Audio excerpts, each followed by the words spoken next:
Vous autres hommes, cela est si peu pour vous. Sacrifier le repos de ses jours, la sainte chasteté de l'honneur, quelquefois ses enfants même, ne vivre que pour un seul être au monde. Se donner, enfin. Se donner, puisque ça s'appelle ainsi. Mais ça n'en vaut pas la peine.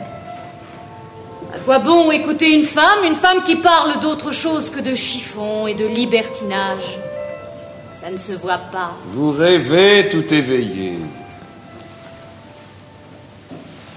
Oui, par le ciel.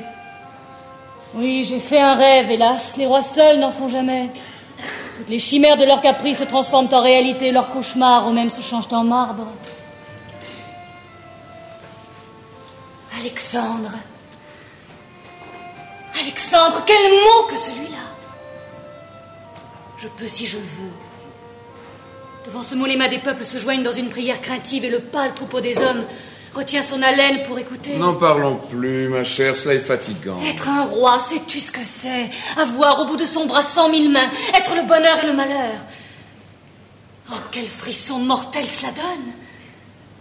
Comme il tremblerait ce vieux du Vatican si tu ouvrais tes ailes, toi, mon aiglon, le jour où tu auras pour toi la nation tout entière, où tu seras la tête d'un corps libre, où tu diras...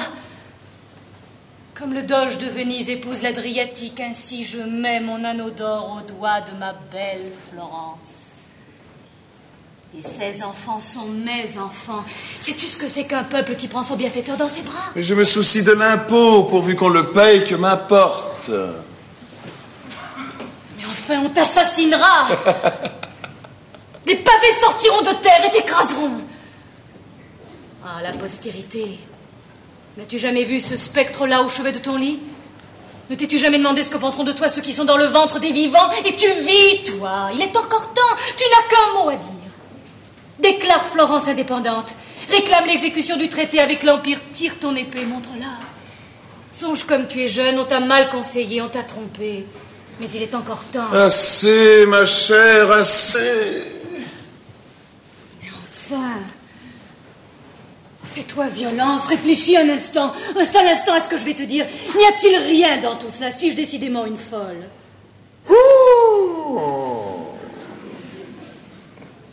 Tout cela me passe bien par la tête, mais qu'est-ce que je fais donc de si mal? Je vaux bien mes voisins. Je vaux, ma foi, mieux que le pape.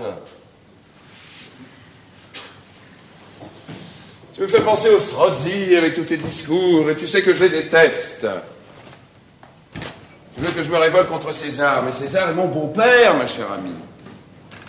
Et tu te figures que les Florentins ne m'aiment pas, je suis sûr qu'ils m'aiment, moi. Et parbleu, quand tu aurais raison, de qui veux-tu que j'ai peur? Tu n'as pas peur de ton peuple, mais tu as peur de l'empereur. Tu as tué ou déshonoré des centaines de citoyens et tu crois avoir tout fait quand tu mets une cotte de maille sous ton habit. À peine! Point de ceci!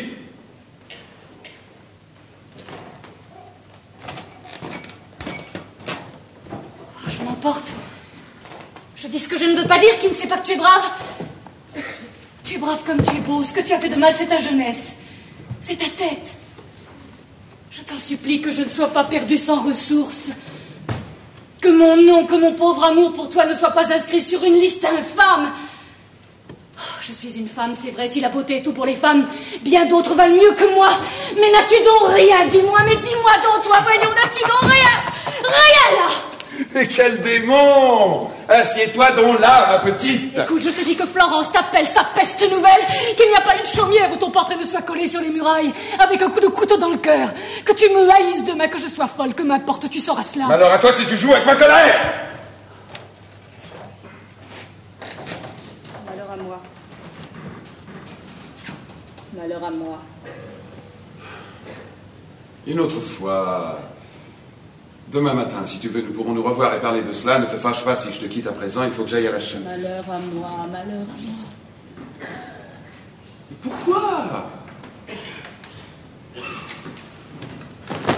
Tu as l'air sombre comme l'enfer. Pourquoi, diable aussi, te mets-tu de politique? Allons, allons.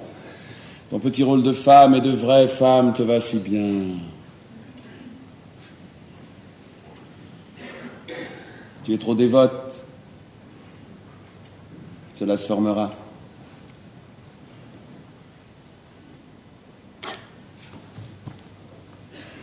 Aide-moi donc à remettre mon habit, je suis tout débraillé.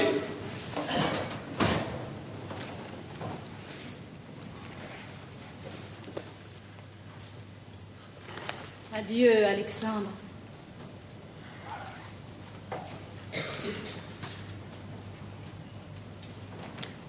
Oh, pardon, Altesse. Voyez ma sœur toute seule. Je suis un maladroit, c'est à moi d'emporter l'appel. Je vous supplie de m'excuser. Comment l'entendez-vous? Allons donc, Malaspina. Voilà qui sent le prêtre. Est-ce que vous devez voir ces choses-là? Allez, venez donc, venez donc. Que diable est-ce que ça vous fait?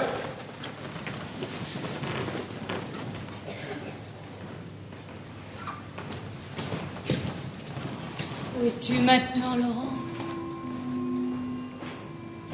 Tu te promènes sur la terrasse devant les grands marronniers, tandis que l'écho de nos longues arcades répète avec respect le bruit de ton noble pas.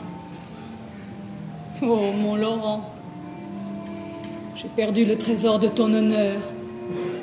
J'ai voué au ridicule et au doute les dernières années de ta noble vie.